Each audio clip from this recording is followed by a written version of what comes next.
Hey, here we go with another episode of Nurse on the Go.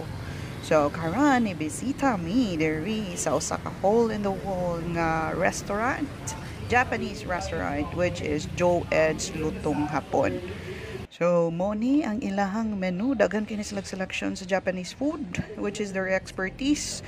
So, kadaghanan gyud na is pagkaon gyud sa hapon.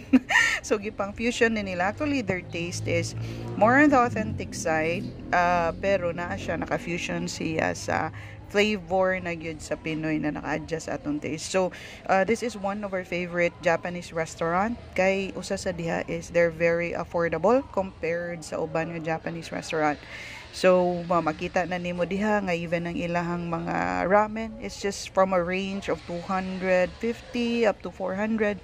Nya dagko sa na iyang serving. So, mo ni ang ilang specialty na mga ramen, and then ang kusog sa nila is ang kaning ilang mga platter sa sushi, sashimi.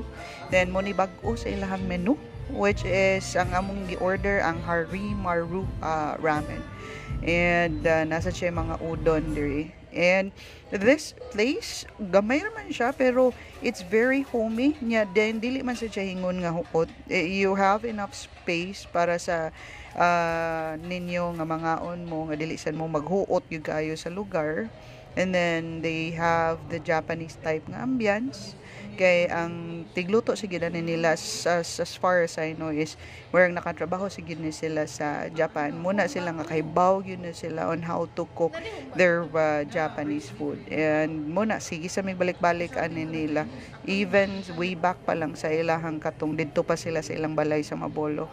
Then, mo na mong gi-order ang kaning salad. Kaning gyudon is one of our favorite. Usa yun sa favorite nako. And, makita na nako ninyo unsa gina siya kalamin din kani ang yang Harimaru nga ramen, which karon pasad mi katilaw anin niya, and it does not disappoint. Lami gid siya. Ang yang broth is really that creamy, spicy. And then sa gyudon is they have fresh egg nga ibutang gina nimo sa kanang on top sa ilahang braised nga kaning high quality nga beef nga meat. And then mo na siya imuha na siyang i-roll sa iyahang egg, and then mo na ang mandatory na dayon nga food tasting. Ana ipatakilid lang gamay kay murag wow pa ko ana panahon. All right, and then kani pod siya ang kani salad nila is also one of my favorite. It's very fresh unya kanang with the crab stick as their main nga kanang nagdala gid sa flavor. It's really a must try as well. Nya kani ang ilahang Joe Ed's nga crunchy roll.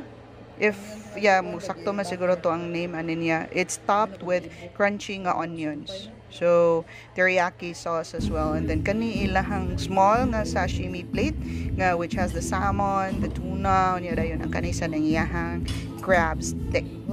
Kanayan ginger nga pang cleanse sa imong palate. So, lamig ni sila. So guys, come and visit them. It's a must try. One of our favorites. So hopefully sa inyo na sa niya pohon. Bye!